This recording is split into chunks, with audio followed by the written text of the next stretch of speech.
Alrighty, welcome into the Gary Ayd Show here on the Cave, cavetalkradio.com, the Cave Talk Radio app, and of course, Facebook and YouTube Live.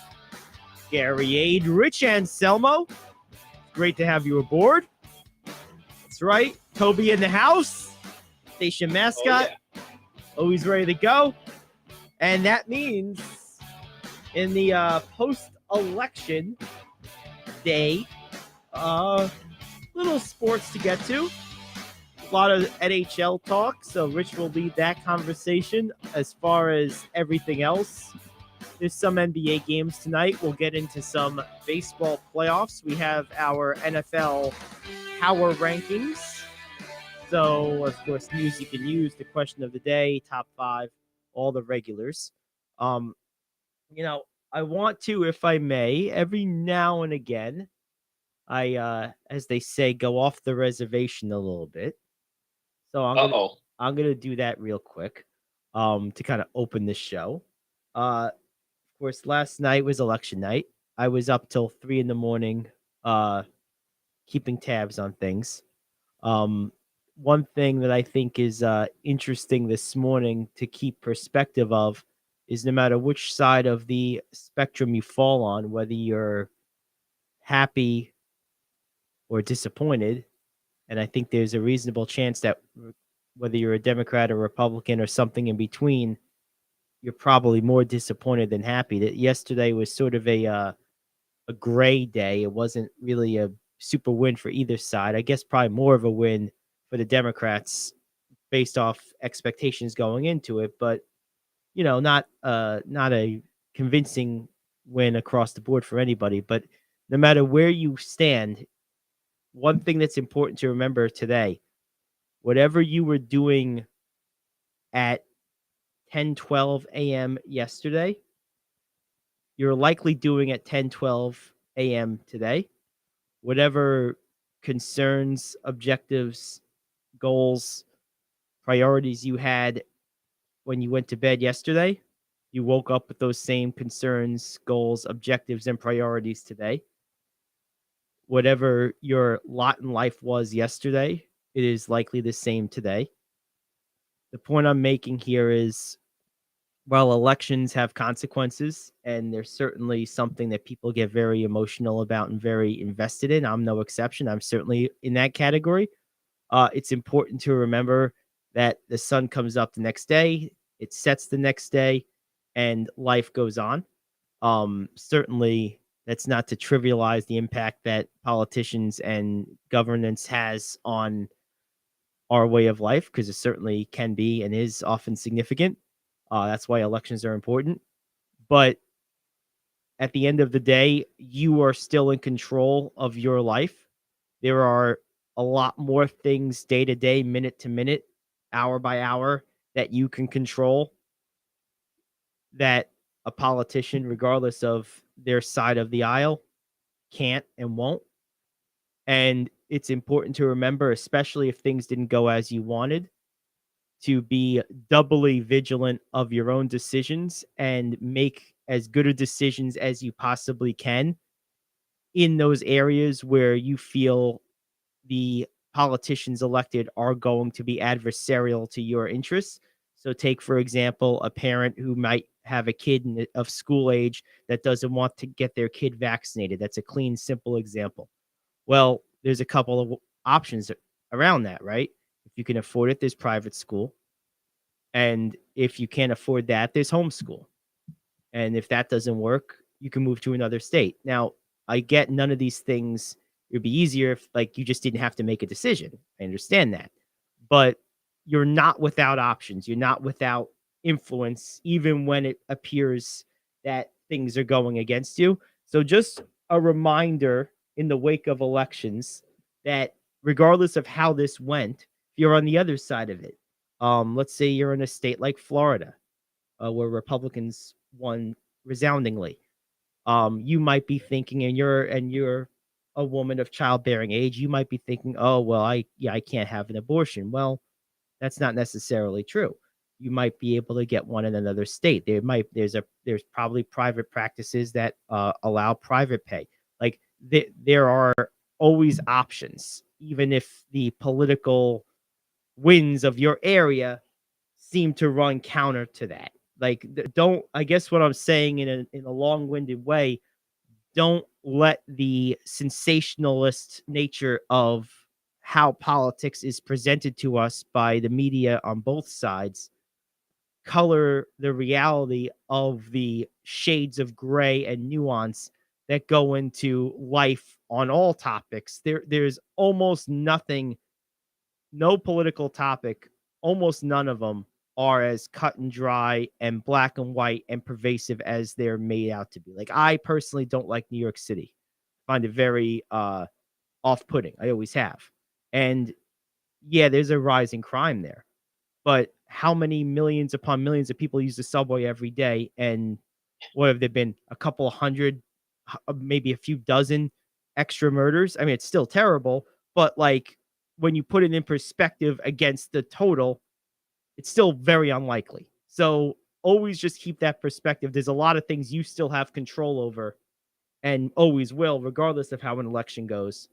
And just always be mindful of, as a lot of business advisors have said over the years, life coaches, control what you can control, focus on optimizing the things you can do something about, and do your best to ignore the things you have no say over, because all they could do is distract you and take mental energy from you. Because if you can't do anything about them, like, it's just not worth your energy to think about, because you can't do anything about them. And the things you can do something about, if you're thinking about the things you can't do anything about, you're not going to be as effective at doing the things you could be doing, because you're wasting your energy on something you can't do anything about. So just keep that in mind.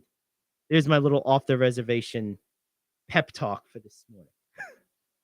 It drives me crazy when people compare the murder rates in New York City to those of Hibbing, Minnesota. Right. No, there is no comparison. Right. It's stupid. It's dumb. Please stop. It's dumb. Now, I think more of the comparisons that I see are New York City to New York City 4 years ago. And that's more realistic. You know what I mean? But to your point, you're absolutely right. When you start comparing, it's like the people, a lot of people that ascribe to the theory of a single payer healthcare system will use like Denmark as like an example of, see, it works. Yeah, Denmark has half the population of just New York City alone. Something that works for 4 million people is not necessarily going to work for 340 million. That's the argument with Switzerland right. as well. Yeah, Yes, exactly. it's apples to oranges. It's apples to oranges. Yes, it absolutely Switzerland's is. healthcare system is wonderful. Yeah, for 10 million people. For Switzerland. Right. Right. I think people lose sight of the fact of how massive America really is. I mean, realistically, there's a whole ton of named countries that the layperson has heard of, that have lower populations than more than one American city. Yes. I mean, there's a handful of cities in America that have populations greater than a lot of countries. And like, that California matters. has a larger population than 3/4 of the countries in the world. Right. There you go. That's the state. But I mean, like New York City, for example, has a population higher than, just the city has a population higher than a lot of countries. And that's one city. Right. You know? So like, I think people forget that. It's like, it's a big place. Yeah, it's not China. It's not India, but it's next. You know, it's a distant third to those two. Thankfully. I mean, I think that's a lot. Of course, Seoul, South Korea has 30 million people in that city. So there's so many of those comparisons. As the parent of a daughter, I understand that side. I really do. And whereas I agree, if a state turns red, well, there's a blue state you can go to. Right. And you will get that taken care of. And even, unfortunately, there's a couple of extreme red states that are talking about permanent bans, fining the doctors who do it. I mean, there are limits to this lunacy. Yeah. Oh, there's a happy medium that should be in there. If that's the hill you're dying on that side, it's a wrong hill. it's not the hill to die No, on. I completely agree. I've always said this. I personally do not condone abortion. At a certain point, it moves from choice to murder, 100%. I do believe there should be an option for it to a degree, but I also believe that me personally, I would never exercise that option if I had anything to say about it, because at that point, it's a dereliction of responsibility. So that's how I see it. Now, that's me personally. I would Well, look at. I have never exercised No, that of course option. not. No, I understand that. But I sympathize with people in certain situations. Now, in the race for governor here, Yep. that was a turning point for a lot of people I talked to. No exceptions for rape, incest. So if Uncle Charlie diddles around with you at a family function, that's okay. Or life of the mother. I mean, where do we stop? Yeah. Where does some common sense come in? Well, I think a lot of this is always overly sensationalized, and I think the positions of Republicans are often He extended. said it in speeches. Yeah. Oh, yeah, he's probably, yeah, I mean, He's look, playing up to a base. he's playing up to a certain group of his population, of course. Um, Ultimately, I think 12 or 13 weeks, maybe 10 weeks, something like a 1.5 trimesters is probably appropriate. That gives you plenty of time to make a decision, regardless of what caused it. Yes. But I also you think can go talk to spiritual advisor, anyone important to you. You have a couple of months, but I also think in with that should be some type of. I don't want to make it sound like it's a crime because it's not, but like similar to like a registry for sex offenders. I think when you've had an abortion, that should be tracked in your record, because I also think we should be making sure people aren't just getting them willy-nilly and using excuses. Like I don't want to hear Uncle Charlie fondled me, and then a year later Uncle Steve fondled me, and then a year after that Aunt Jemima fondled me. Like, here's the thing with that, DNA I mean? Can prove that right or wrong. If there's a reason to suspect it, though. I mean, you're not just going to order a DNA evaluation test if just some random person without any kind of record comes up and says, I want an abortion. You know, if I went to hospital X the first time, I go to hospital Y the second time, I go to hospital D the third time, they're not going to know. They're not going to think to ask. I think there should be some type of record just to make, and I think there should be a lifetime limit to how many you can have. Now, that said, with those kind of safeguards in place to prevent abuse, I do agree in a right to choice up to like I said, about 12 weeks. But okay, we're on the same page with that. But I also think that right to choice should be moored by, you have to prove why you're making that choice. Like there should be some type of, not a trial, but similar to like family court, where it's like there's an evaluation of, is this a legitimate reason? If you just got drunk and went to a party and were irresponsible, I don't think the child should pay for that. That's different. And that's why I think there should be some type of evaluation. But if the evaluation is reasonable and the reason is valid, and it could be something, doesn't have to be anything tragic. It could be something as, look, I'm 19 years old. It was a stupid decision and I regret it. You know, you get one mulligan. You know, I think that's fair. But I think it should be, I don't think it should be ungoverned. I don't. And I don't think it should be unlimited or unconditional. I don't. Well, then I'll play devil's advocate to the other side. It shouldn't be that much harder to get an abortion if it's that much easier to get a gun. But it's not easy to get a gun in this state at all.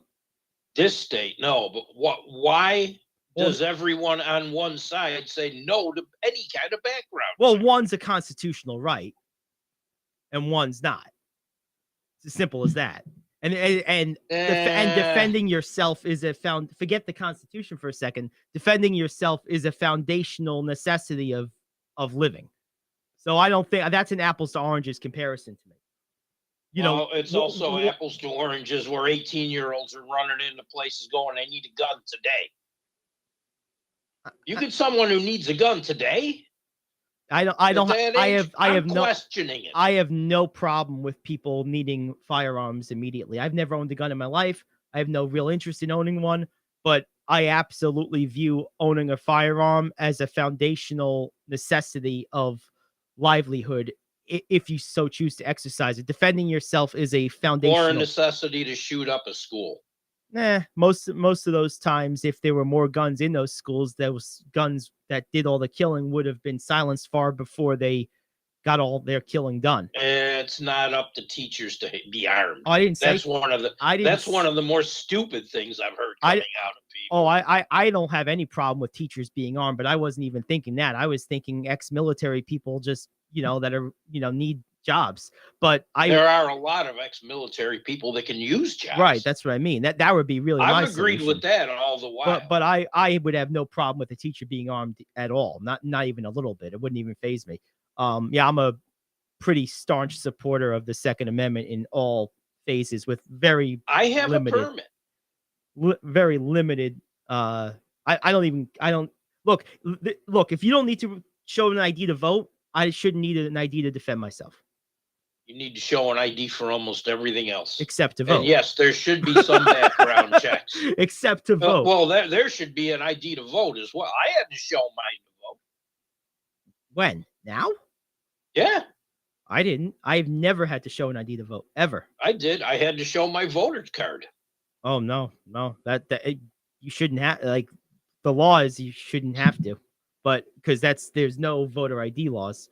But that law should be enacted where you have to. Well, then let's make that trade. Okay, well, we'll pass background checks when you pass voter ID laws. How about that? Perfect. I like that. But this is why happen. I'm not a staunch defender of one side or the other, because I have issues with both. Yeah, I'm pretty well on one side.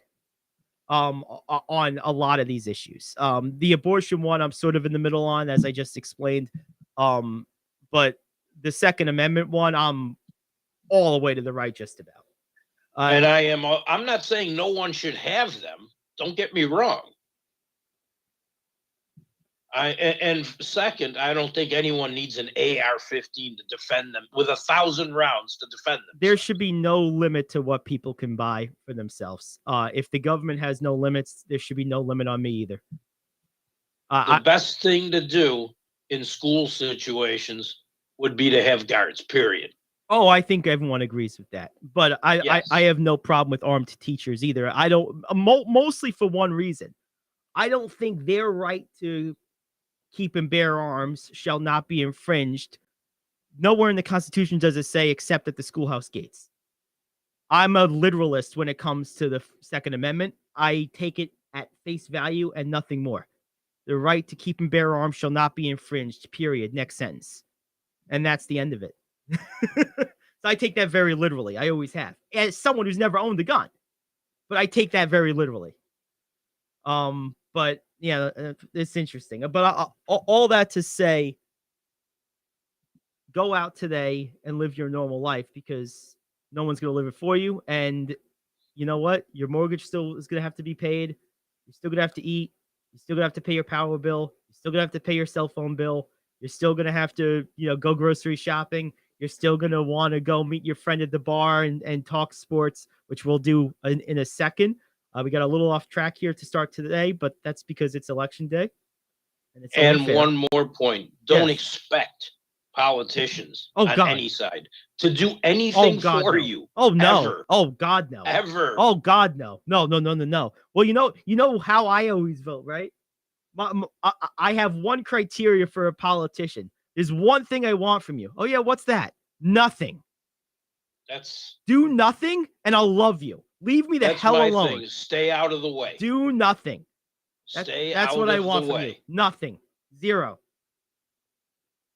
I mean, one of my favorite presidents of all time, Calvin Coolidge, has gone down in almost infamy 100 so years after his presidency, about 100 years after his presidency, because he did nothing.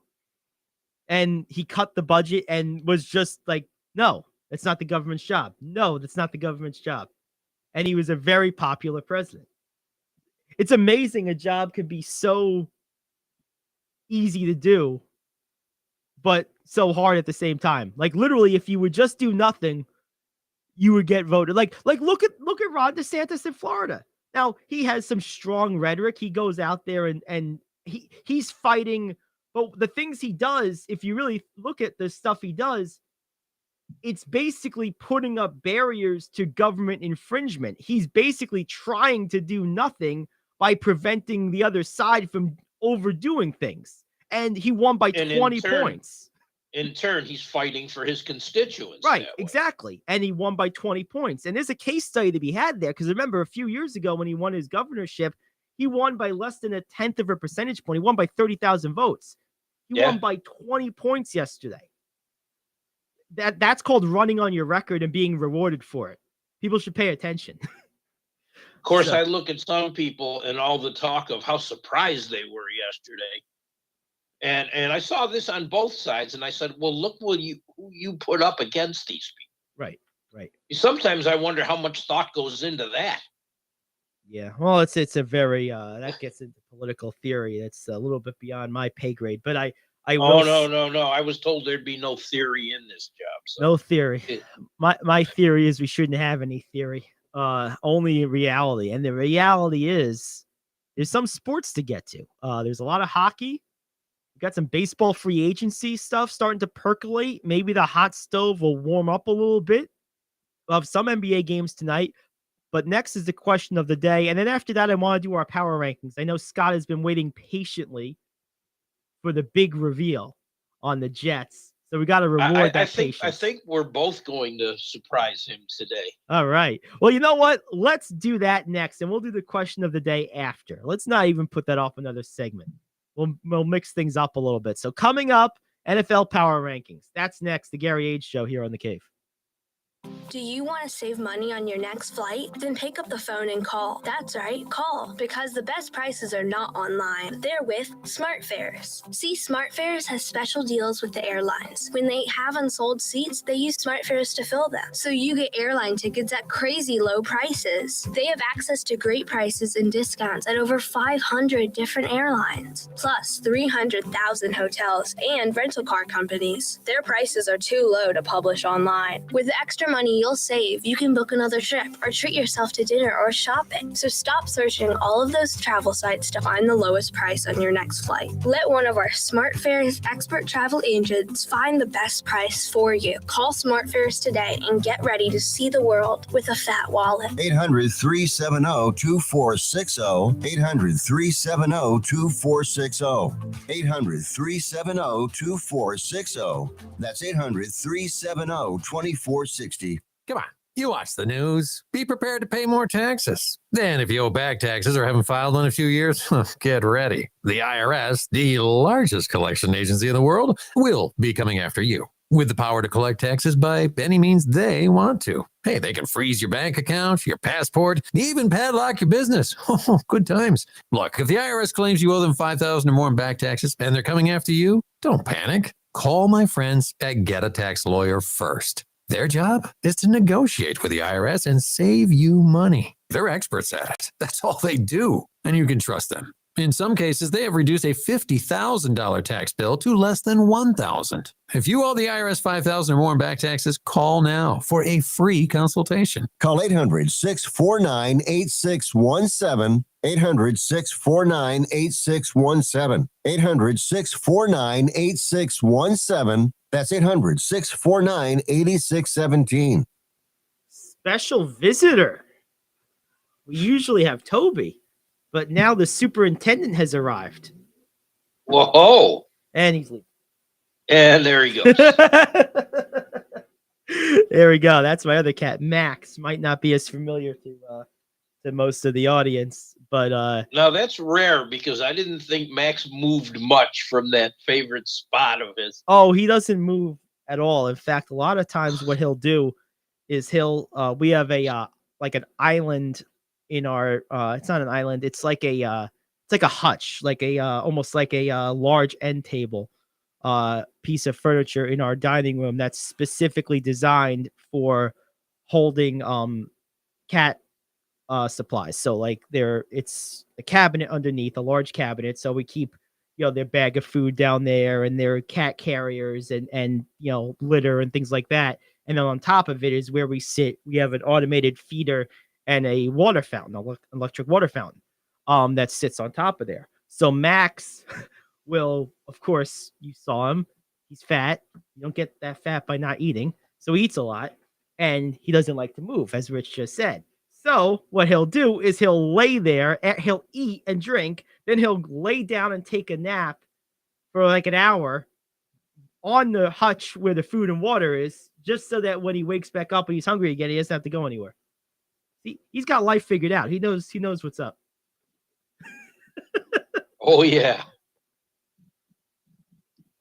It's like, that's how it is. All right. So now that's said, so Max is like a classic American. He just likes to eat and lay around and be left alone. See, he votes Republican too. Leave us alone. That's all.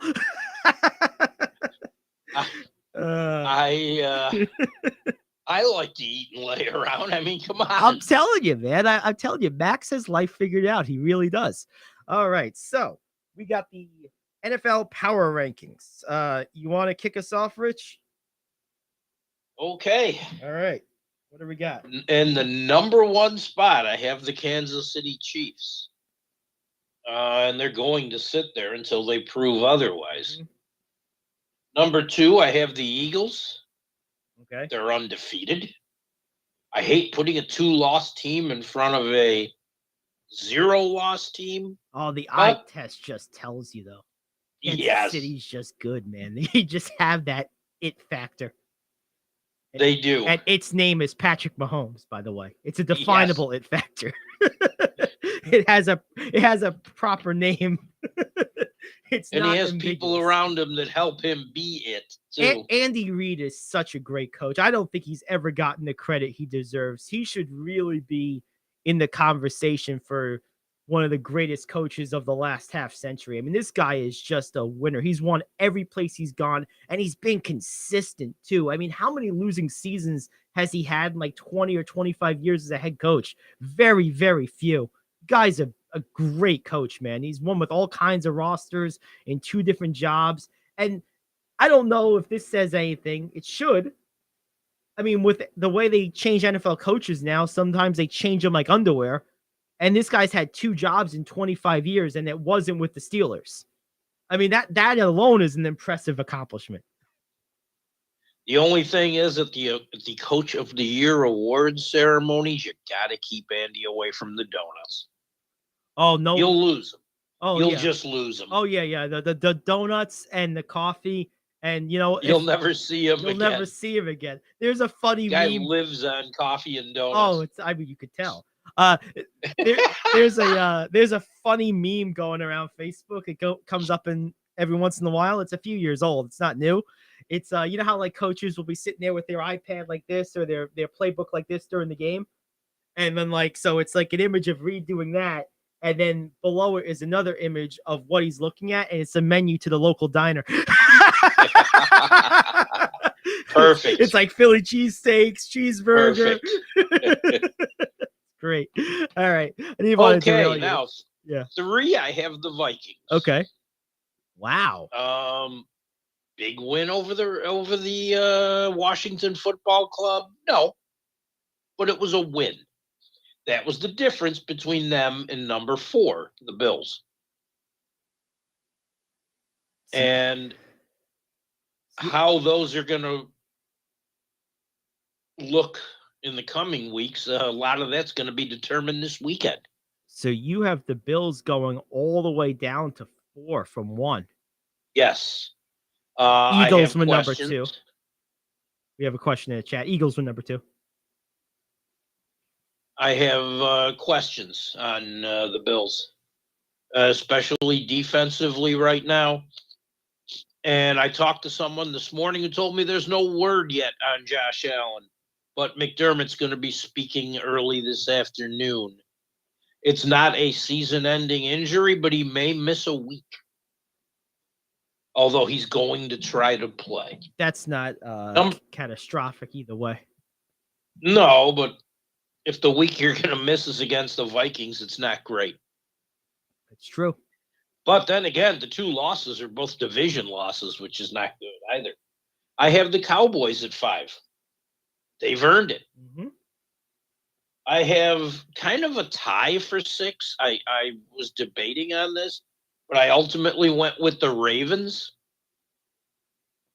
And I have the Niners 7. Okay. I have the Seahawks 8th. I believe in that defense. Yep. I have the Jets 9th. I believe in that defense. Yeah, there you go, Scott. Number 9, baby. And I have the Titans 10th, and was trying to figure out a way how to get the Dolphins in there too. But the Titans are very dependent on one person, but their style of play means they're in every game. And they almost beat the Chiefs with a quarterback who couldn't hit 100 yards passing. I'm going to say something about that one person. That person, of course, is Derrick Henry. Yes. Given the age that we're in the NFL and how, like we were talking about briefly yesterday, how indifferent the NFL media and to a lesser extent NFL personnel decision makers are about running backs and how they kind of look at them as interchangeable parts, with some reason to view it that way. I mean, a lot of them are. I mean, but for the ones that aren't, the Derrick Henrys, the Adrian Petersons a few years ago, Jonathan Taylor, Saquon Barkley. I mean, look at the Giants and Titans this year, 2 perfect examples, and to a lesser extent, the 49ers. Those teams would not be anywhere near 500, let alone winning records, if they had, let's just say, I'll just use a good back who's also local. Singletary's a solid NFL back. If he was on the Giants instead of Barkley, the Giants would be 1-5 right now, 1-6, maybe 2. It all depends. The Giants might actually use him. Right, but he wouldn't be able to be the foundation of an offense. He wouldn't be Barkley. No, right. Not at all. And that's my point. So, and Derrick Henry has done that to a greater degree for a longer period of time than anyone in recent history, in an era where running backs have so much stacked against them. I think with all that said, I have him rapidly moving up my all-time list of running backs. I'd have to really think it through, but this guy's a all-time great. I mean, he's not just the best running back in the NFL anymore. We have to start talking about him in the pantheon of all the great backs in NFL history. I mean, he's really that good. I want to see him a couple more years to get some of that longevity, but he sure is heading in that direction. I mean, because that's the other thing. Your 10. Yeah, the running backs don't have the longevity. All right, my 10. I'm with you on number 1 with the Chiefs. And number 2 with the Eagles. Those 2 are pretty easy. I struggled with number 4. Do you have 3? I'm sorry, with number 3 and number 4. I'm gonna put the Bills at 3. I am. I'm not gonna drop them as far as you did. Mostly because of how much confidence I have in Josh Allen and Von Miller, those 2 in particular. And Stephon Diggs, who are also in that group. So I'm going to put him at 3. Them at 3, I should say. Number 4 is a real toss-up for me. It's between Dallas and Minnesota. I'm going to go with Dallas. My main reason is Micah Parsons is just a special player. Every time I watch him play, I'm just like, man, this guy's so good. And there's no one on either team, on either side of the ball, that just jumps out to me with how great they are at their role on the football field more than Micah Parsons between those 2 teams. Jefferson doesn't jump out at you? No, Jefferson's great. But he makes catches that very few can make. Oh, without a doubt. No, there's no question. But Micah Parsons to me is the best defensive player in the NFL, just about. He's the DPOY so far easily. And he's in his 2nd year.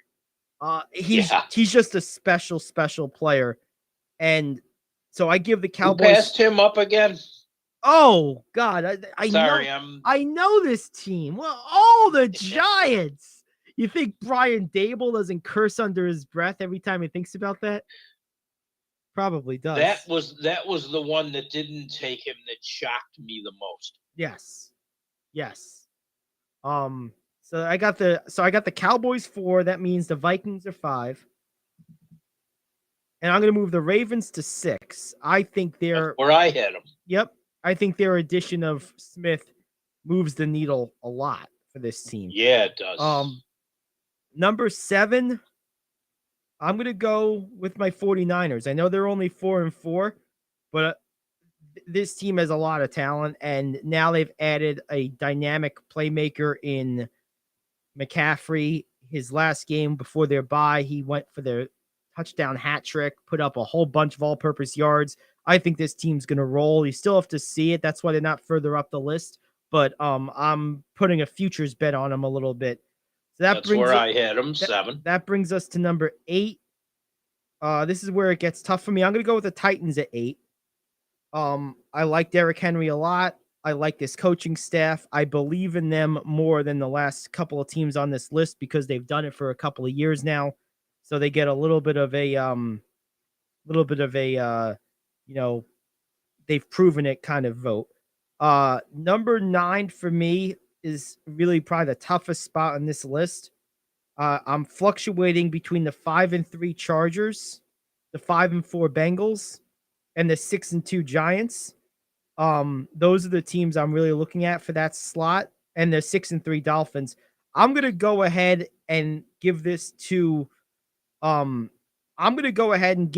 Chargers only because I think they play in a slightly more winnable division. So I think they're likely, or not the division, they're not going to win with the Chiefs, but I think they play in an easier spot than, say, the Dolphins do, for example, or the Seahawks. So I think I'm going to give it to them just because I think their record stands to improve more throughout the season.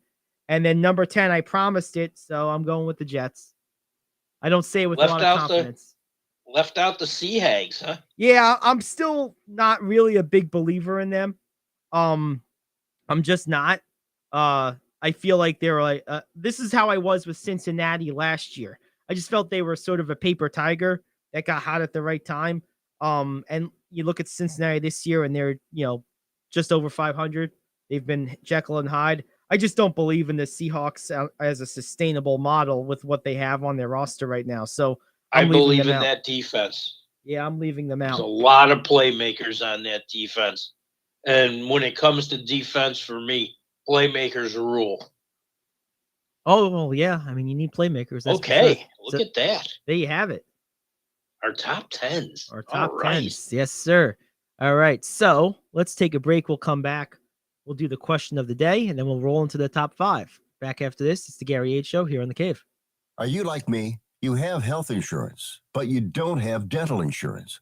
Do you need to get to the dentist right away? Maybe you need an implant or some other major service. Well, I found a dental insurance plan that's just right for you.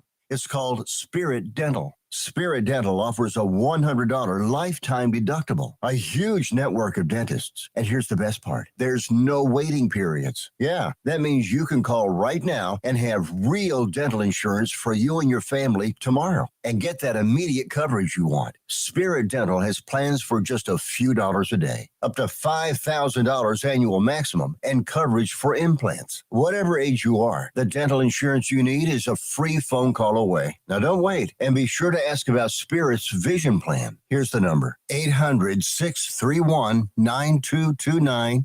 800-631-9229. That's 800-631-9229. Hey friend, life happens and you need money. What do? You call the special toll-free number we're about to give you. We will send you a link to your phone with details on how you can loan up to $5,000. Couldn't you use $5,000 to pay for your rent, pay grocery bills, get your car repaired, or whatever you need? It's up to you. We don't care. We're just here to lend you the money. And we'll lend people money with good, bad, or no credit at all. Of course, some terms and conditions apply, and you'll see those on the link we're going to send you. So if you need up to $5,000 maybe as soon as the next business day, call this number right now. We will text you a free link with details. Paid for by Money Mutual. Call 800-586-7112. 800-586-7112. 800-586-7112. That's 800-586-7112. All righty, it's time for the radio question of the day. The home crowd advantage has been analyzed, and the results are in. I am KO. Back in a minute with your sports question of the day. You've been working hard, doing the right thing, and paying your taxes, and putting your hard-earned money in the Medicare piggy bank all your life. And now it's time to break the piggy bank and get something back. Medicare. If you didn't know it, Medicare is health insurance for people over 65, and you paid for it with your tax dollars. Medicare plans now have more benefits than ever. That's good news, especially if you're like me and looking forward to paying as little as possible for good health insurance. Call and find out what Medicare plan is best for you. And in one quick phone call, you can learn how to get the best Medicare plan designed exactly for you. Here's our number. Call 65 Plus Medicare now at 855-301-5506, 855-301-5506. That's 855-301-5506. The German Sport University Cologne recently published a study exploring what happens to the home field advantage when there aren't any spectators in the stands. Researchers focused their analysis on 10 professional soccer leagues in Europe. They compared statistics from 36,882 regular season matches played between 2010 and 2020 with 1,006 matches played without spectators in the stands during the pandemic.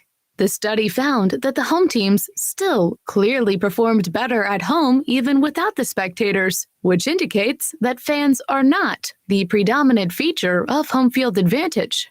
Question: which do you believe to be the principal factor in home field advantage, the fans or the field? So the question is, I know we lost you there for a second, Rich. The question is basically home field advantage. There's been studies done determining that the fans maybe aren't the deciding factor in home field advantage. The familiarity with the field of play is often a bigger factor. So the question is, which do you think is a bigger factor, fans or everything else led by the field of play itself, the physical field or court or ice or whatever? Everything else led by the familiarity, but it all comes down to talent. Mm-hmm. Home court, home ice, home field means nothing if you don't have the players to execute. Yes, that's very true. Absolutely. But I mean, there is something to be said for sleeping in your own bed, taking your own car to work. And see, I think that, to me, that has more to do with it than even the field of play. I think that travel, no matter how often you do it, no matter how luxurious a mode of transportation you have, and athletes and pro sports teams have it as good as it gets when it comes to that, I just don't think you can ever completely eliminate what that takes out of you. I mean, it's brutal, and it's also mentally, I mean, that's one of the reasons there's a lot of jobs I won't even consider. It's one of the reasons I prefer talk show work to play-by-play work as a broadcaster. I don't want to be away from my wife that much. And I've been there too. Yeah, I don't want to travel that much. And that takes a lot out of you, no matter what. It does. And it's taxing on a family structure. I mean, it's no wonder coaches tend to be heavy a lot of times, especially in the NFL. They tend to have family problems. Look, we were talking about Andy Reid a second ago. Definitely an example of that. Yeah. You know what I mean? It's tough. Very. Yeah, I've been there too. Yeah, I think I've been there in sports and in business. Yes. And it's tough. I actually cut back when it took its toll on my daughter. And I have no desire to do it again. I'll travel to go see a game. Oh, yeah, of course. Because that's on my own time.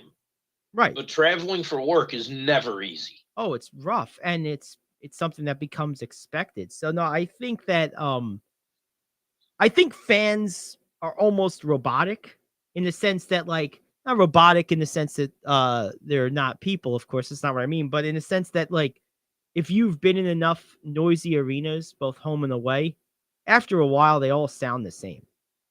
Yeah. I mean, if you're the road team, you're hearing boo or whatever. If you're the home team, you're hearing your name or your team's name chanted or whatever else. I mean, you tune that out over time. You become desensitized to it if you're around it long enough. I mean, occasionally you'll hear players talk about, man, there's somebody wasted in section 116. Every once in a while, someone breaks through the noise. Normally they don't even pay attention to it. Yeah, they don't know. They don't know. A little different with the NBA because of the proximity of the fans. The NFL does not have that issue. The NHL, they're separated by boards. Yes. And in baseball, to a point, they're separated either by a net or walls. So that's a little different. And a lot of players do hear the fans and do react to them. Well, yeah, and certain players have what they call rabbit ears. Rabbit ears, yeah. Yes. I mean, Ted Williams was notorious for this. Yeah. There's plenty of players. I mean, I think Russell Westbrook over the years has been sort of sensitive to that. Kevin Durant has been sensitive to that. You know who doesn't give a crap is Tim Duncan. He never gave a crap. Never. I'll tell you who else didn't or doesn't to this day is Draymond Green, and he hears his share of it. He laughs. I wonder if he can hear over his own screaming. he laughs and lets it go. I've seen him do it. Because he's always the one doing the yelling. Yeah, but he's yelling at players. He's yelling at players, refs, coaches. Oh, yeah. Might be yelling at the clouds. I mean, I don't know. He's just yelling. Him and Rasheed Wallace, those two guys, I've never seen two guys yell more. And Kevin Garnett, those three. Gary Payton's another one. Just yell. But you very seldom see that in any other sport. No, it's very true. You never see it in baseball. No, and I don't think the fans make that much of a difference. I really don't. No, I agree. Buffalo's a perfect example for that. For the 15 years before Josh Allen, that team stunk. Oh, yeah. It doesn't mean there still weren't 70,000 rabid, drunken idiots out there screaming. Right. Oh, of course. They didn't have talent. Talent wins. Yep. No, but like I said, at home, the familiarity of everything. Sleeping in your own bed, driving your own car, etc. That I think is a big advantage. I think that's the biggest thing is being home, sleeping in your own bed, taking your own car to work, going home after the game. Because then it becomes like a 9 to 5 almost. Like you punch out and you go home. I think that's big. That's why I always say I think baseball in a lot of ways is the toughest sport to play because it's the whole year basically. And it's nonstop in and out and in and out. I mean, it is a absolute grind. At least the NFL season is relatively short and you're home every week because, you have a week or more between games most of the time. At least 5 days. You're on the road in baseball. You're not there for a day or two. No. You're there for 3-4 days. And if you're in the middle of a road trip in that city, right? Yeah. Right. If you have 4 series in a row that are on the road, which is pretty common, you might not be in your own bed for the better part of a month. True. For 3 weeks, 2.5, 3 weeks. It's rough, man. It is. It really is. Baseball is also the sport that brings the most money into a community. Yes. In a lot of places because you have players staying in hotels. You using the facilities, restaurants. Having a baseball team is more advantageous than having an NFL team, because having an NFL team, at least here I notice, is more of an intrinsic value. Yes. You have someone coming in, you have people in the parking lot here in Buffalo or suburban Buffalo Thursday night for a Sunday game. But they're in a camper, they have their food. Are they using any of the facilities in the area? No. Right. That's an intrinsic value, not a monetary value. Right. Whereas with baseball, or something like maybe a another example of this is auto racing. When I lived in Virginia, NASCAR was like the thing. I lived in Martinsville, right? And Martinsville, of course, has a track. You have a major track. A major track. There's two races there a year, sometimes more. And I'm talking Cup Series races. Obviously, there's other races too, but like, the top series. Well, I always thought it was funny when I moved there. There were so many hotels, right? Like there were dozens of hotels in a town of 12,000 people. And then you go to them. One of them was a station sponsor. It was a Comfort Inn. And you look at their website and, $30 a night, 25 if you got a sale, 40 or 50 if it was a weekend. Like it was nothing. And then you look at around the race weekends, they're booked a year in advance, sometimes more, 500, 600 a night. Yeah. It's like, holy cow. Like that literally drives a whole section of the local economy, is those 2 weekends a year. Like literally all but maybe a couple of these hotels wouldn't exist if that track closed the next day. Like they were there for the, 4 to 6 weekends, 2 to 6 weekends a year. And that's where they made like all of their money. It was crazy. I mean, people used to like rent out parcels on their front lawn to people that pitched tents who couldn't get rooms. They could park their car on people's grass for like $100 a day. Like it was craziness. Hey, fantastic. That works. I mean, it's beautiful. Everybody makes money. Look at that. It's amazing. It's incredible. All right, let's take a break. And you know how much I travel for sporting events. So. Oh, yeah, you love it. And a lot of fans do with baseball. It's regional. Yeah, no, baseball, whatever I think of like the old, like, fantasy dream of retiring with an RV and going around to stadiums and going to all these places, it's always with baseball stadiums in mind, like just organically. And basketball is my favorite sport, but I never think I want to go to all the NBA arenas. I always think I want to go to all the baseball ballparks. And I think that's because the ballparks in baseball are more individual, more customized, more of a actual unique selling proposition than arenas or stadiums are in the other three sports. They're fairly homogeneous. I'm fortunate enough to have been to almost half of the baseball stadiums and the NBA arenas. That's awesome. So Scott's saying I paid $20 at a Bills game in someone's yard. See, there you go. That's true. That's true. They do that. I know, everybody in Orchard Park does that. Yeah, absolutely. Yeah, park here. I mean, it's better than paying $50 at the stadium. Oh, without a doubt. It's so. Of course, great. go to a Washington game and you're paying $100 something to park. Yeah, or go to a Charlotte Hornets game. They might pay you to park. Yeah, true. They might be like, "Oh, you want to come? All right, we'll give you free." I remember when no one was going to Florida Panthers NHL games, that you could go anywhere in Miami and there's signs on gas stations, free ticket with fill-up. Seriously. Oh man, that's rough times. That's rough times. All right, let's take a break. We'll come back. We got the top 5. We still got news you can use. We'll look around the NBA, do a little baseball free agency, some NHL. So we got a little of this, little of that. Hour 2 around the corner. Top 5 next. The Gary Ayd Show here on The Cave.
All righty, hour 2, the Gary Ayd Show here on The Cave, cavetalkradio.com, the Cave Talk Radio app, and of course, YouTube and Facebook Live. It's great to have you aboard. Gary Ayd, Rich, and Selmo.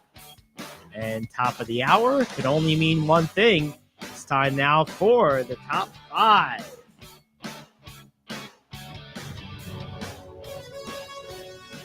This is the moment we've all been waiting for. It's time for King Talk Radio's Top 5. All right, thank you, Jack George. What do we got for the top 5 today, Rich?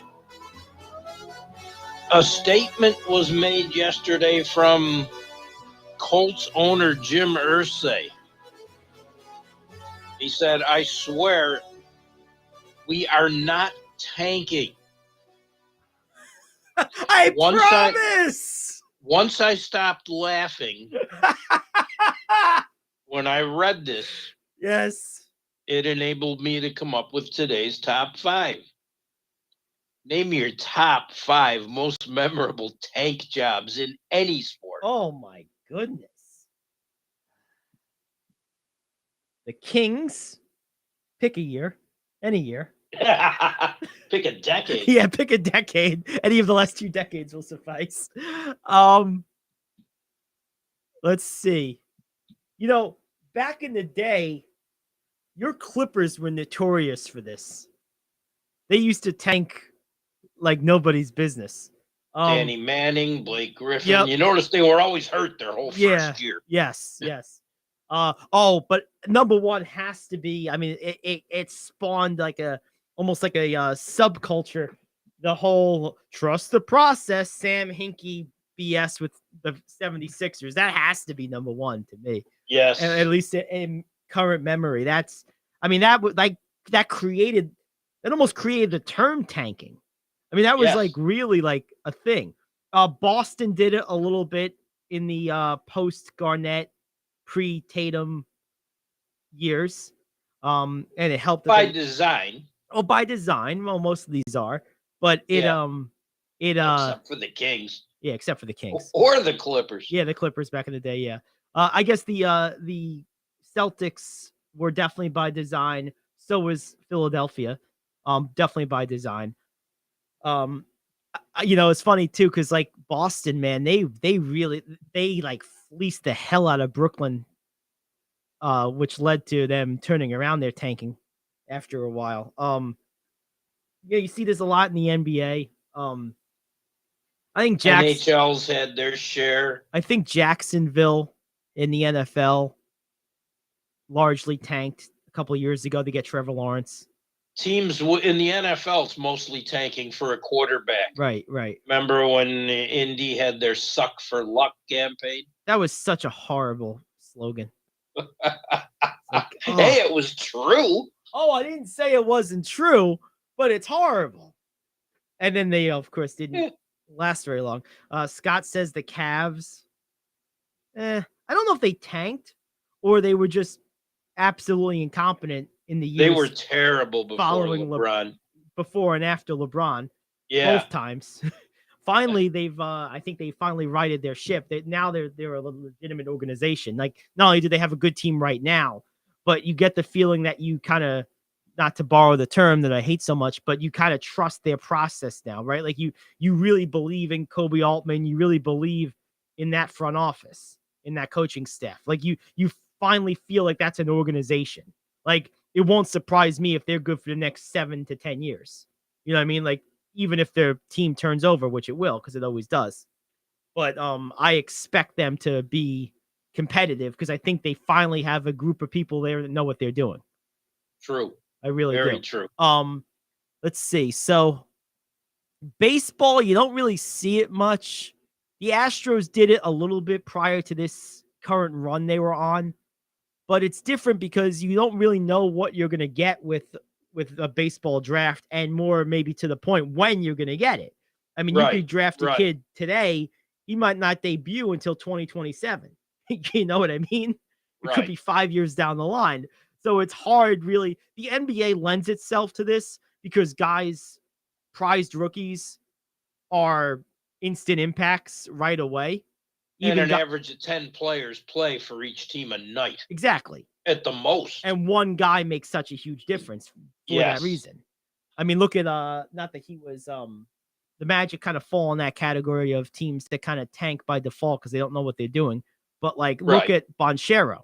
I mean, this guy is, you know, is he a top 30 player already? I think so. I mean, like, really, I mean, guy's averaging 20 whatever and like 10 rebounds. I mean, right out of the gate, he was ready to go. There was no adjustment period. You know what I mean? So like, I don't know, but let's see. I guess there was some tanking. I don't really remember it specifically, but I'm sure there was some tanking in advance of the 97 draft when it was Duncan or bust. Boston. It was a combination of tanking. Well, Boston was tanking for him. Right. San Antonio just lucked into it. Yes, they did. They lucked into the fact that Robinson got hurt and Duncan fell to them when the Celtics were actually the worst team. Yes. So there you have it. Okay. Let's rank them. Make 5 out of that. 1 is the 76ers. 2, a multi-year tank. Yeah, it was. And the thing that drove you crazy about it, they got rewarded every time. They got the number 1 pick, 3 out of 4 years, or was it even 3 years in a row? Like, it just, of course, Embiid didn't play for 2 whole seasons after being drafted. Although I will say that they had mixed results with those 3 picks, Fultz and Simmons. And if you remember, even further back than that, Nerlens Noel was a prized pick of theirs. Yeah, they got him like 6, though. I think a lot of teams knew he was not a number 1 pick. Right. So, but they really didn't. Fultz was their fault. Oh, they screwed him up. Yeah, they did. They wrecked that kid. Oh, they did. I don't know what they did to him, but they like took him to the woodshed and destroyed his career before it got started. They killed his confidence. Oh God, it did. Yeah, it was terrible. But that's number 1. Let's see, number 2. I'm gonna go with the Colts. Drop it. I mean, because they literally chose to move on from the greatest player in franchise history and arguably the greatest quarterback in NFL history simply to get Andrew Luck.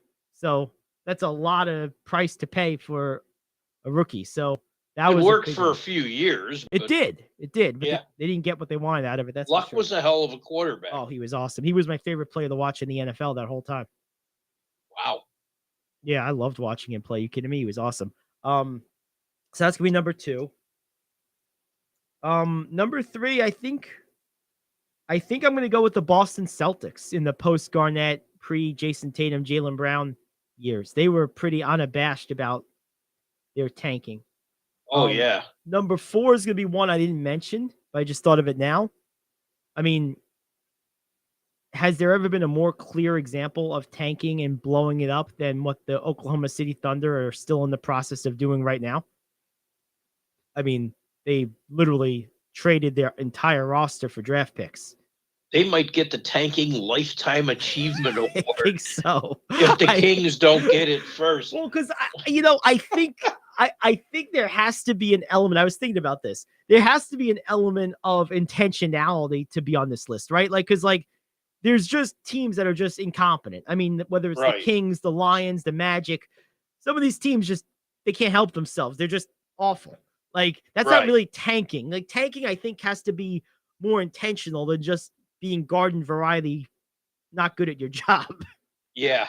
So that's why I'm leaving the Kings off this list. They just stink. The Magic just stink. Yeah. Like the Clippers back in the day would have qualified as a non-tanker too for the same reason. They were just an incompetent, lousy organization. Yeah, from the owner on down. Right. They were just terrible. The 5th one, I think I'm going to go with the Astros, only because it's kind of stands out in baseball. And they were an organization that prior to those years were consistently contenders, and since those years were consistently contenders. So it makes you think that those years I'm referencing, which were like the early mid 2000s, like 2008 to about 2012 or so, it makes you think those were very intentional and strategic, given their success prior and their success subsequent to those years. So, and it's pretty unique in baseball to see that. Most of the teams that you think of when you think of teams that are not competitive in baseball are not competitive because they don't want to spend the money. They don't want to do the luxury tax. They just want to pocket the revenue sharing and, continue on. Think Pittsburgh, think Baltimore, teams like that. So I'm going to go with the Astros as my fifth. Tanking in baseball is never for a draft pick. No. It's for free agency, basically. Right. Which is why it's not so common, because there's only so much benefit to tanking for free agency. I mean, for free agency, if you're willing to spend money, it's just money. Right. You know what I mean? Right. And a free agent's not going to go there because, hey, they're awful. Right. Yeah, let me go to Detroit. Open. Right. Let me go to Detroit. I'm Shohei Ohtani. I want to trade out of LA. Oh, yeah? Where you want to go? Oh, I want to go to Pittsburgh. He didn't say that. It never happened. Pittsburgh would never pay him, even if he did say it. Right. Yeah, I know. I want to go to Baltimore. Maybe he just likes Primanti Brothers. You never know. Oh, by the way, I'm glad you brought that up. Scott asked us before we go to break. He sent me a text during the break. He wants some advice for places to eat around some stadiums. Like, he wants your top 5 near stadium eateries. So we'll do that tomorrow. Let's do that tomorrow. So that will be tomorrow's top 5. Rich will be heading the top 5 tomorrow. It'll give me a chance to fire up the old synapse banks. That's right. See what I remember. That's right. Top 5 around the stadium eateries. I like it. So there you have it. All right, let's take a break. We'll come back. We will get to some NHL scores, a little baseball hot stove, and take a look at the NBA slate for tonight. Then we have news you can use. That's what's on tap the rest of the way. Back after this, the Gary Ayd Show here on The Cave. Do you own a timeshare? Well, face the facts. You made a mistake. You made a bad purchase. A timeshare is not an investment. It's a money pit that continues forever. If you use your timeshare, that's great. But if you don't, and you want to legally get out of your contract, call my friends right now at the Timeshare Exit Hotline. They're an experienced team of lawyers who help good people like you get out of a timeshare contract that they just don't want. Don't throw away your money on maintenance fees. Use it for things you really want. We can help you end your timeshare contract and stop the money drain immediately. If you're ready to move on with your timeshare, call our team right now. Cancel your timeshare now with a free call. 800-741-9557. 800-741-9557. 800-741-9557. That's 800-741-9557. If you're living with diabetes and using insulin, you know the pain of pricking your fingers over and over again. Ouch! Well, by wearing a small remote device called a continuous glucose monitor, or CGM, you can reduce the pain of pricking your fingers. If you administer insulin 3 or more times per day or use an insulin pump, call now and learn how a CGM can help you. Painless. No more pricking my finger. No finger pricks. Convenience. They delivered it free and they took care of all the paperwork. You can reduce pain right away. Plus, it's accurate, easy to use, and helps you spend more time in range. And if you have insurance, you can get a new CGM at little or no out-of-pocket cost. Call now and get free shipping of your new CGM. Plus, we'll bill your insurance for you. 800-826-5884. 800-826-5884. 800-826-5884. That's 800-826-5884. All right, we're back. Rich, why don't you take us down some hockey scores and see what we had in the NHL last night? So it was a big night. All 4 regional teams played. Most interesting game of the night, the Islanders rested Ilya Sorokin. The Rangers did not rest Shesterkin. Islanders spotted the Rangers a 3-1 lead came back to win 4-3 on a late goal by Anders Lee. So the Islanders rest their goaltender, who at this stage right now is the best goaltender in the league, and beat the second best goaltender in the league, and are now ahead of the Rangers in the standings.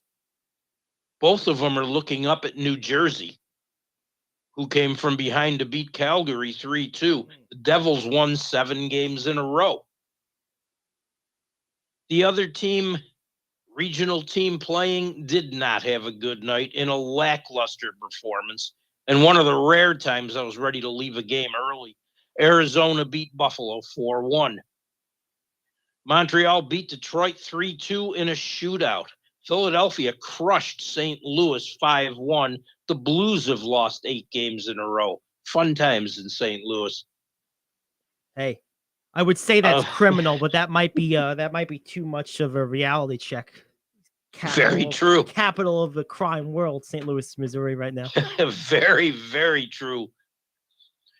Vegas came from behind. Riley Smith got a shorthanded tying goal in the third period in the game winner in overtime. They beat the paper champion Toronto 4-3. Edmonton beat Tampa Bay 3-2. Winnipeg beat Dallas 5-1. Interesting game for about a period. Mark Scheifele had 2 goals from Winnipeg. Pierre-Luc Dubois also scored for the Jets. Why do I say that? I just like saying Pierre-Luc Dubois. Seattle crushed Nashville 5-1. They've won 5 games in a row. The LA Kings got a late goal and beat Minnesota 1-0. Vancouver beat Ottawa 6-4. And the most exciting thing out of that game was Ryan Reynolds, well-established actor and owner of Mint Mobile, was there, and he's looking to buy the Ottawa Senators. In fact, the night before, he was on one of the late-night talk shows. I think it was The Tonight Show, and he talked about wanting to buy the Senators. He said he admits he does need a partner that has deeper pockets than he does. Yes, he will. Can you imagine being that rich and needing someone with deeper pockets than yourself to do anything? Yeah. Isn't that crazy? But he said he wants to buy the Ottawa Senators. That's his goal. He said if it doesn't work, he's going to buy a U.S. Senator because he'll get one cheaper.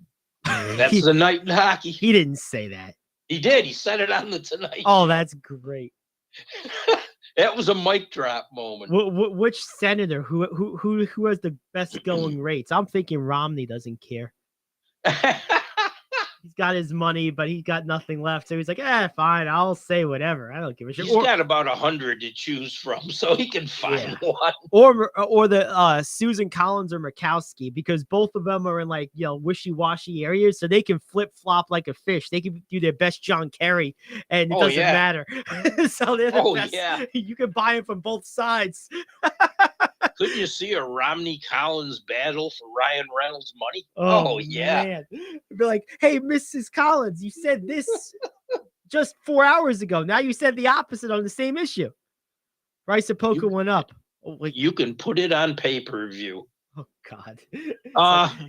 That's why you use pencil and not pen when you're talking to politicians. Nothing is permanent.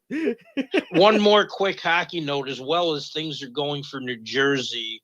Andre Palat got hurt and is having abdominal surgery and will miss 8 to 10 weeks. And that's going to test their depth a little bit. Ouch. Not good. But believe it or not, out of the 3 New York teams, I wouldn't have said at the beginning of the season New Jersey would have the best record of the 3. And the Rangers would have the worst record of the 3. What about New York sports, man? You got the 6-2, 6-2, 6-3 across the board in football. New York hockey's doing okay. All 3 New York teams, New York, New Jersey teams are leading or in the top 3 spots in their division. Now, if we can just get the Knicks going.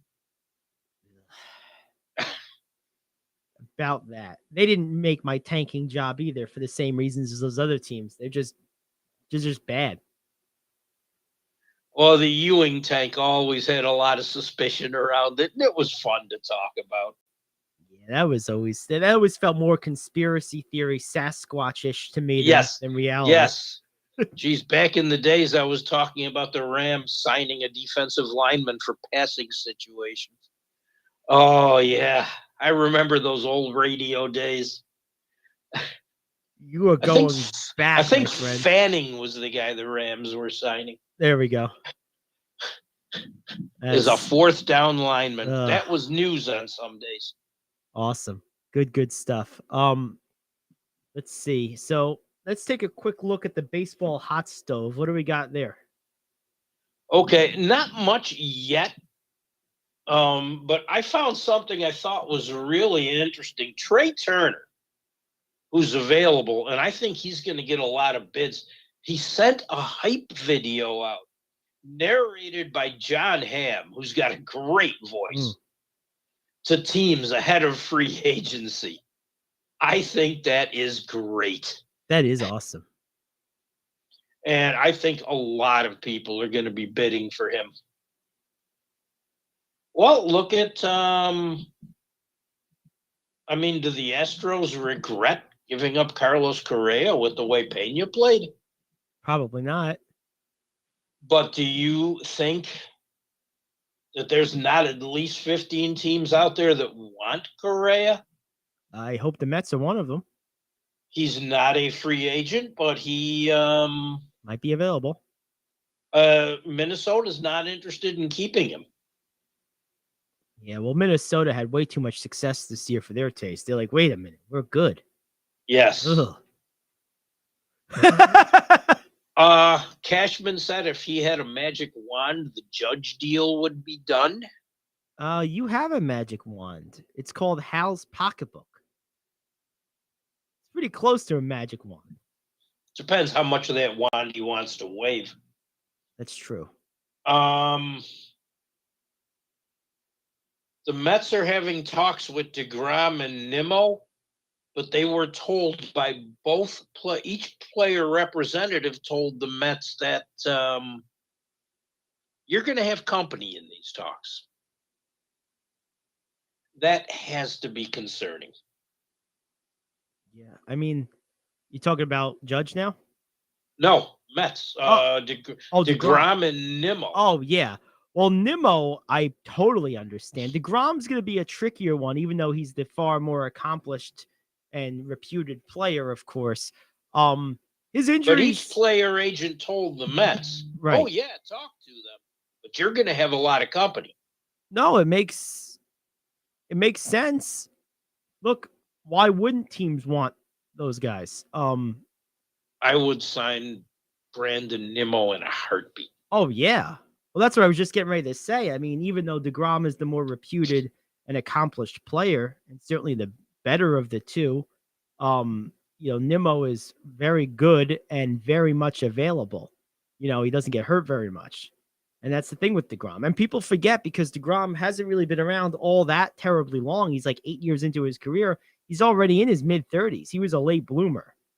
So he's got that working against him too, with the injury history. If I could get DeGrom, this kills me as a Met fan. But do you want to sign him for 7 years? No, that's the thing. There's an absolute limit to the duration I'm willing to go. I'll pay him $50 million a year for 3 years. You know what I mean? Like, I don't care really what his annual salary is. Right. In the perfect world, you get him on a short contract that's incentive laden, but that's not going to happen. So the best compromise is, tell us what you want per year. We're going to go a 3-year deal with a vested 4th year at the same salary if you hit these milestones in years 1, 2, and 3. If you hit an aggregate of X, Y, or Z milestone, year 4 is automatic. Otherwise, it becomes a team option. Something like that. Like, if I can get a contract like that signed, you can pay him $50 million a year. And then if he performs well for 3 years and you get him on the hook for another 50, and it's a $200 million deal, that's fine. And if he ends up falling apart in year 4, it's 1 year. Interesting. I would do something like that. Hey, DeGrom, $50 million a year, 3-year guaranteed contract. If you hit these performance metrics over the life of that 3-year contract, and it's aggregate, it's not in any given year, aggregate over those 3 years, automatically fourth year becomes at 50 million again. If you don't hit those metrics, team option.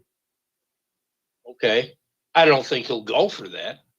He might. I mean, but you never know. But it's if a creative, he really does. It's a creative enough deal that if he wants to stay, like you're saying, even if he doesn't go for it face on value, it's something you can negotiate off of, versus just like something more hard and fast. Right. Because like it's not a good move for the Mets to sign him to a just a blank 6 or 7 year deal. Right. Not with his age and injuries. And of course, his agent's going to push for the best deals. So right. Well, yeah, it's going to be interesting. That's the agent's job. Okay, there we go. At the 2022 trade deadline, you heard Sean Murphy's name a lot. Well, at the baseball meetings yesterday, David Forst of the A's stood up and told the room, Sean Murphy's available. Come and get him. Come and get it. Open season, baby. I feel like the A's are a couple of steps away from setting up a Patreon account and saying donations accepted. This team's a disaster. You talk about a team that doesn't spend any money. Well, they'll say, well, we don't have any money. Yeah, because you don't spend any. Why would anyone go there? The ceiling's going to fall on my head when I'm walking through the concourse. I don't know anyone on the team. You never pay anyone. We haven't had a franchise staple that was there for 8-10 years that we can identify with since like Eric Chavez or Jason Giambi. It's been almost 20 years. Every time we get a good guy, you move them. Hello, Matt Olson, or is it Chapman? One of the two. Why would I go there? It's Oakland. On top of all that, place is a dump. The stadium, like I said, I'm going to be eating my hot dog with bits of stadium mixed in. It's like paprika in the food there, like pieces of ceiling tile. Like, why would anyone go there? There's nothing to go there for.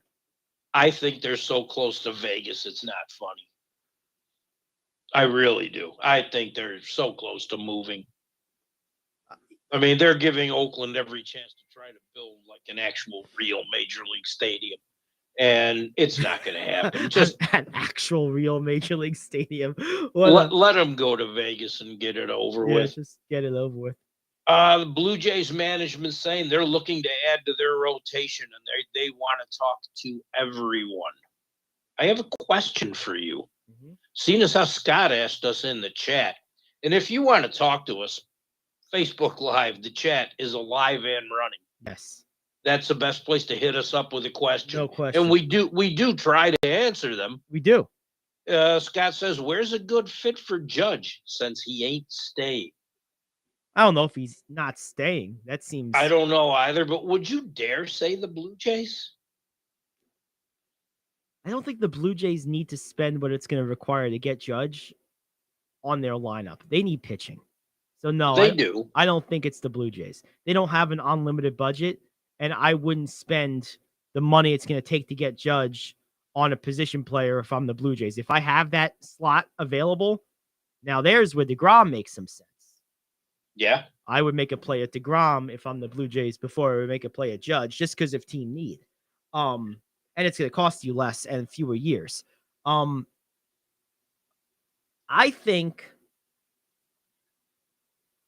really think the Angels, and I think the that's a team that needs pitching. Yeah, it is. I also think the Giants make a lot of sense. They need a face of the franchise. They need an anchor of their lineup.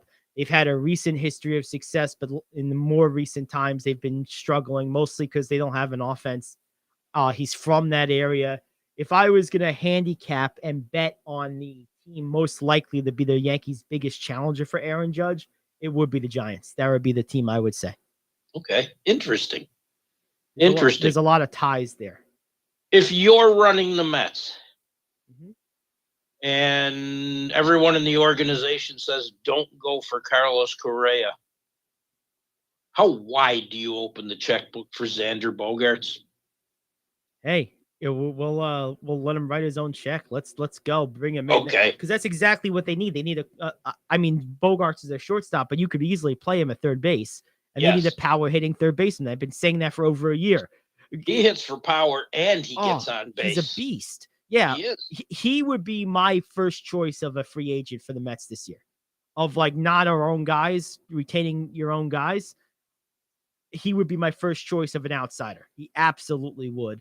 I don't think Judge is really I don't think he's the best fit for us. It would be a troll job of all-time proportions. It would be. And it would be funny. It would be amazing, but from a purely baseball standpoint, I don't think he's the team. I don't think he's like that big of a need. Like, we have a pretty good outfield.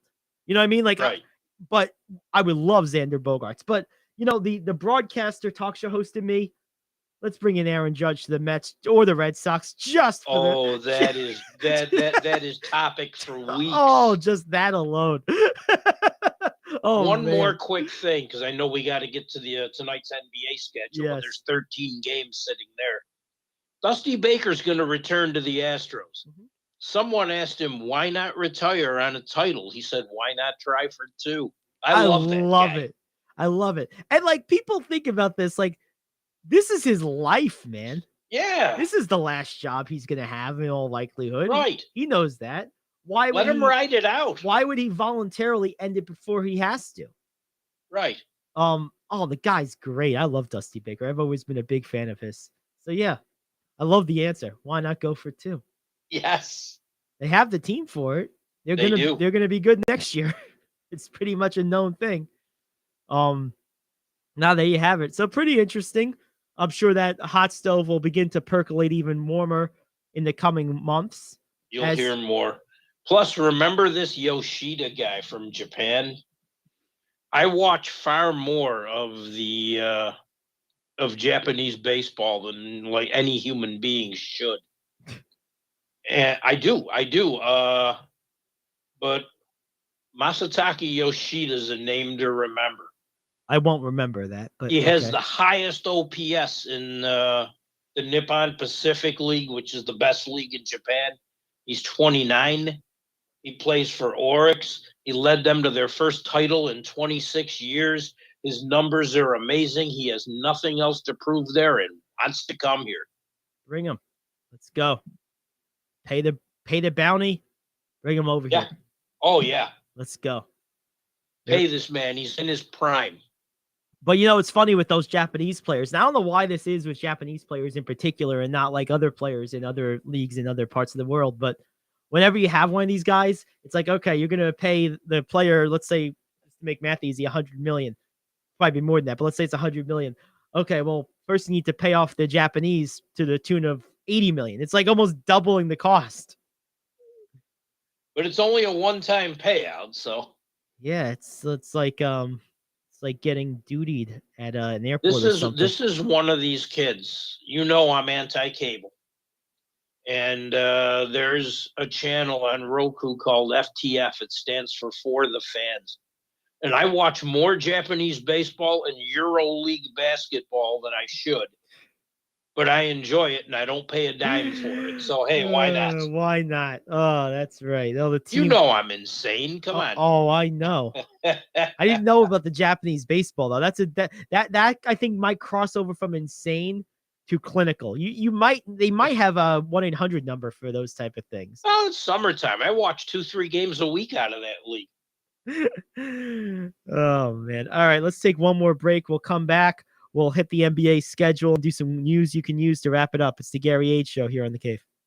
Do you want to save money on your next flight? Then pick up the phone and call. That's right, call. Because the best prices are not online. They're with SmartFares. See, SmartFares has special deals with the airlines. When they have unsold seats, they use SmartFares to fill them. So you get airline tickets at crazy low prices. They have access to great prices and discounts at over 500 different airlines. Plus 300,000 hotels and rental car companies. Their prices are too low to publish online. With the extra money money you'll save, you can book another trip or treat yourself to dinner or shopping. So stop searching all of those travel sites to find the lowest price on your next flight. Let one of our SmartFares expert travel agents find the best price for you. Call SmartFares today and get ready to see the world with a fat wallet. 800-370-2460. 800-370-2460.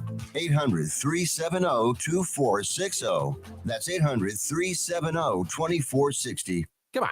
You watch the news. Be prepared to pay more taxes. Then, if you owe back taxes or haven't filed in a few years, get ready. The IRS, the largest collection agency in the world, will be coming after you with the power to collect taxes by any means they want to. Hey, they can freeze your bank account, your passport, even padlock your business. Oh, good times. Look, if the IRS claims you owe them $5,000 or more in back taxes and they're coming after you, don't panic. Call my friends at Get a Tax Lawyer first. Their job is to negotiate with the IRS and save you money. They're experts at it. That's all they do, and you can trust them. In some cases, they have reduced a $50,000 tax bill to less than $1,000. If you owe the IRS $5,000 or more in back taxes, call now for a free consultation. Call 800-649-8617. 800-649-8617. 800-649-8617. That's 800-649-8617.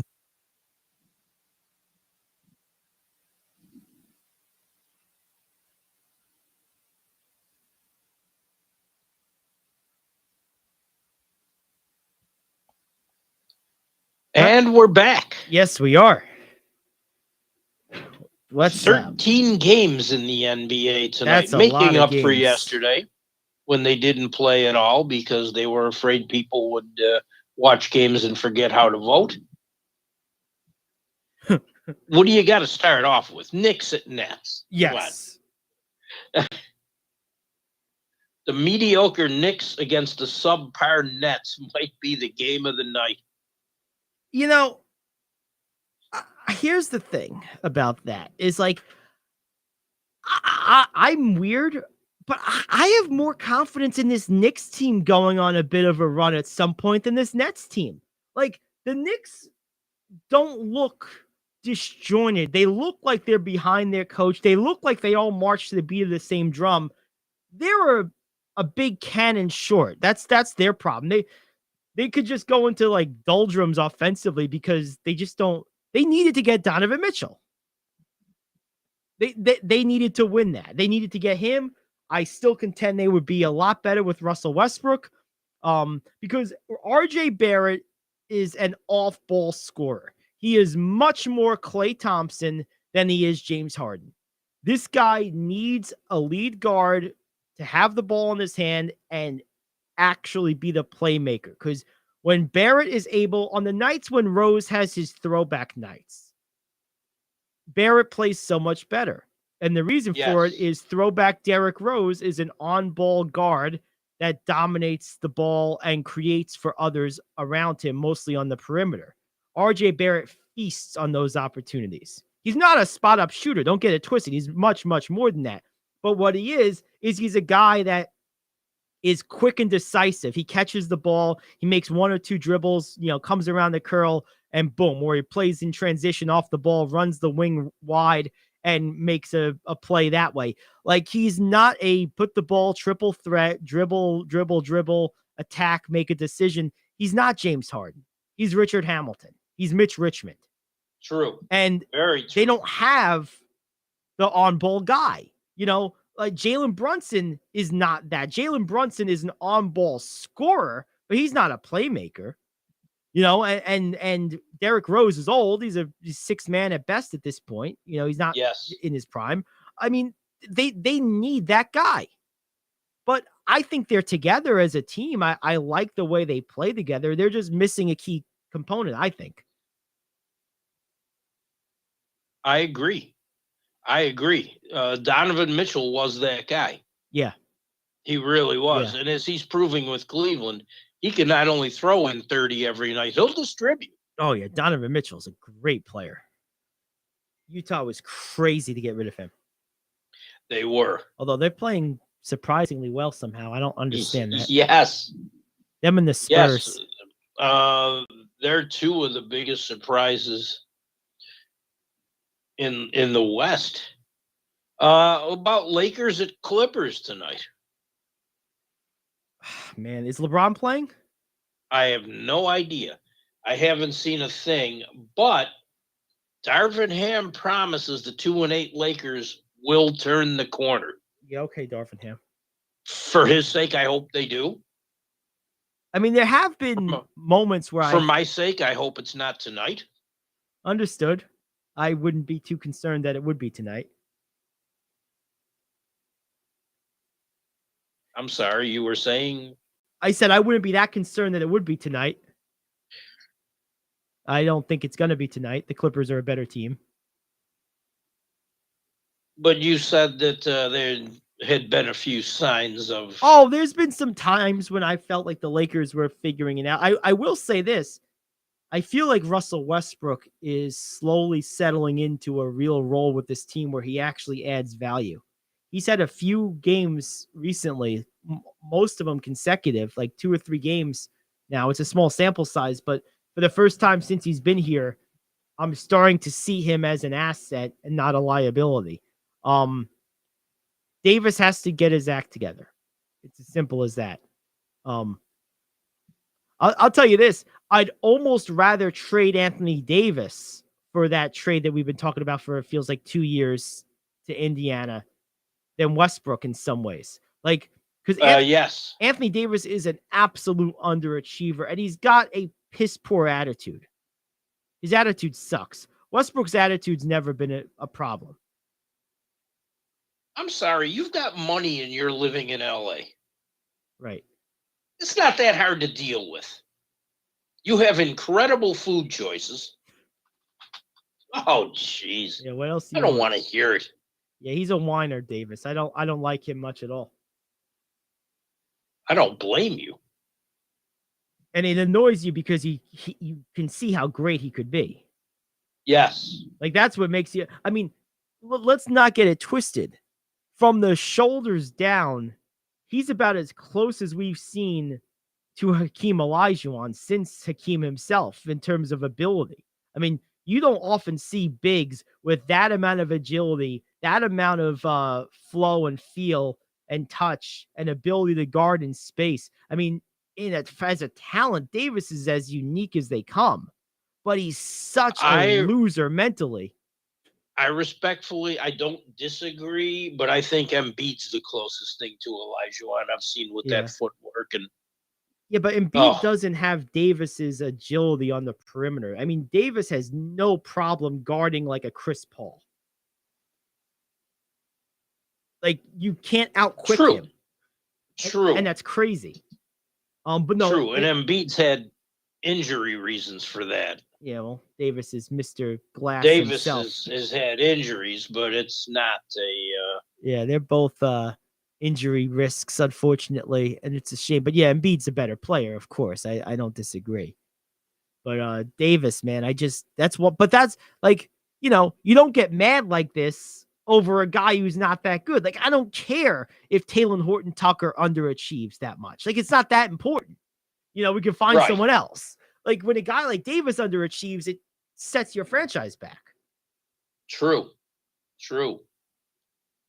And it hurts that you're paying him as much as you are. Right. Well, because he's going to make up 40% of your cap. Exactly. 30% of your cap. Right. Absolutely. All right. What else we got? Any other games on the schedule that let's take a look. Jump out at you? I think Utah and Atlanta does. Look at their records. Let's take a look here. Utah may be doing this with mirrors, but they're doing it. They are. I don't know how. I really don't understand. But like you said, they're doing it. So at a certain point, it is what it is.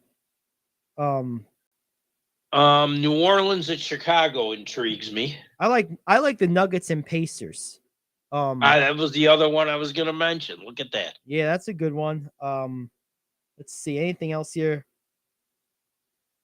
Pelicans. There's a lot of blah games out of the 13. Yeah, Pelicans and Bulls interest me a little bit.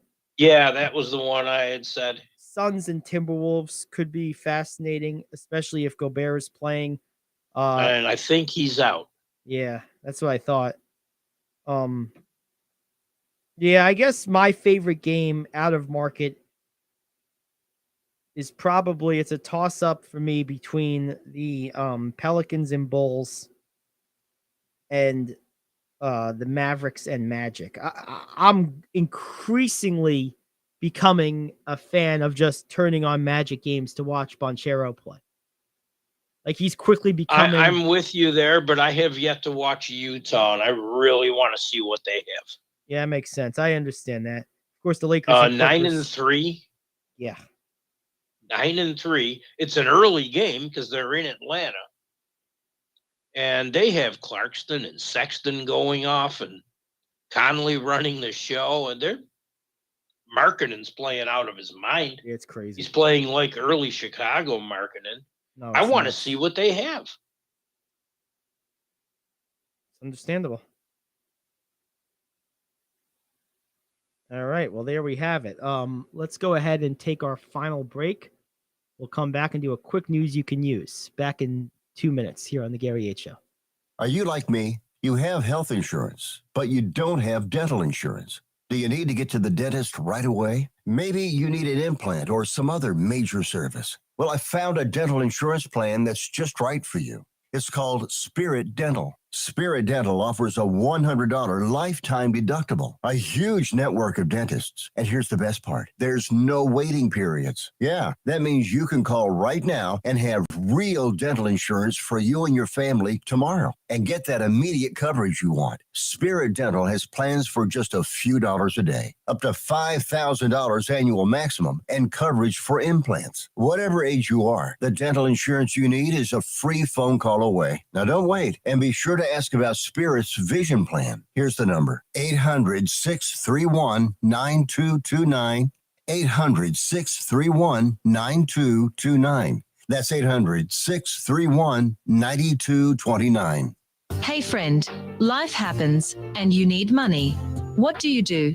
You call the special toll-free number we're about to give you. We will send you a link to your phone with details on how you can loan up to $5,000. Couldn't you use $5,000 to pay for your rent, pay grocery bills, get your car repaired, or whatever you need? It's up to you. We don't care. We're just here to lend you the money. And we'll lend people money with good, bad, or no credit at all. Of course, some terms and conditions apply, and you'll see those on the link we're going to send you. So if you need up to $5,000 maybe as soon as the next business day, call this number right now. We will text you a free link with details. Paid for by Money Mutual. Call 800-586-7112. 800-586-7112. 800-586-7112. That's 800-586-7112. All right, it's time for some news you can use, abbreviated version. What do we got today, Rich? The NBA said referee error cost the Kings a chance at a win again. Mike Brown spoke out and said they're sick of these bad calls. NBA, stop. The Kings do not need your help. They can lose these games all on their own. Enough. Yeah, it sounds like a loser excuse to me to be blaming the refs when you're the Kings. They got enough problems on their own. Right, but don't help them lose. They don't need it. Unable to land an NBA job, Dwight Howard goes to Taiwan. You mean to tell me someone couldn't use him for 10 minutes a night? Well, first of all, the Lakers could use him. I mean, like, yeah, really, I would love Dwight Howard on this roster right now. Is he going there to drink? Is he going to Taiwan on? I'm taking your role. I'm today, loving okay? it. I like the idea of the Nuggets too. Yeah, I do too. They can use it. He would be a That's perfect the one fit there. thing they're missing. Yeah, I agree. There you go. The National Basketball Players Association plans to appeal Kyrie Irving's suspension. They claim the Nets' requirements are far too harsh. What did I say like a week ago? Not even. I lost you on the video for some reason. What did I say a week ago? Not even. I said this suspension is not going to hold up in the way that they envision it to a legal challenge of some kind. And that's already, and I'm back. It's already what we're seeing. You know, I mean, like that doesn't surprise me at all. I more or less predicted this like a week ago. Now, an executive poll casts doubt on Kyrie's NBA future. Many NBA executives think someone will take a chance on Kyrie. They're all saying it's not going to be us. And another GM said, at one point, is Durant going to say, get me out of here? Oh, I hope he does. He already did that once, didn't he? Yeah. He could do it again. So that's two issues. Yeah, Sam Amick, great guy. Yeah, he's one of the best. One of the best. He asked over a half dozen front office people and 6 other league executives about the Nets situation, and none of them said they would touch Kyrie with anything, and I'm trying to figure out why. Yeah, because Julius Erving came out and said, "Hey, as long as this guy can play the way he does, someone will take him." I'll take him. I'll still take him on the Lakers. Guy's a great player. Yeah, give me Kyrie any day. All right, one more for the road. What are the chances that this suspension is overturned? Because if you look at that list, it's ridiculous. That's too subjective. I think it's almost 100% that the suspension is overturned somewhere after the 5-game mark has been served for exactly that reason. It's ridiculous. It's arbitrary. And it's wholly unrelated to his job or in any way necessary. So I think it's almost 100%. And my feeling is the Nets did this as a virtue signal whistleblowing move to begin with. I think they knew going in that there was no way this would hold up to even a monicum of a challenge from the players' union. I would be shocked if this extended much beyond 5 games for that very reason. I'm with you. One last thing real quick. I sound like Columbo. I'm reticent in mentioning this. I didn't mention it during the hockey segment. A gruesome injury yesterday in the Edmonton game. Evander Kane, who was rushed right to the hospital, is in stable condition. He got cut through his wrist with a skate blade. He's doing okay, but he has to have surgery to reattach the wrist. The wrist has to be reattached? Yes. So what, his hand is like just dangling? Skate just cut right through it. It's not dangling, but they're off. They're not together. Oof. That's scary. That's scary stuff. It really is. I think hockey injuries at their worst and baseball injuries at their worst are the scariest injuries in all of sports. They really are. I didn't see it live because I was watching the Seattle game, but I saw a clip of it. And as soon as they helped him up, he held his wrist and skated off the ice. I knew it was something serious, and then this is what came out. But he's okay. No tendons or blood vessels or no nerve damage destroyed. Wow, that's good. But surgery is necessary and will happen today. There you have it. Well, nice rosy way to end the show today. It's what I do. We'll be back tomorrow. We'll try to have a better ending tomorrow, a little happier. That's it for us. We'll see you tomorrow, 10 to noon, the Gary Ayd Show. Until then, enjoy Tiddling Sports with Rick Tittle here on The Cave.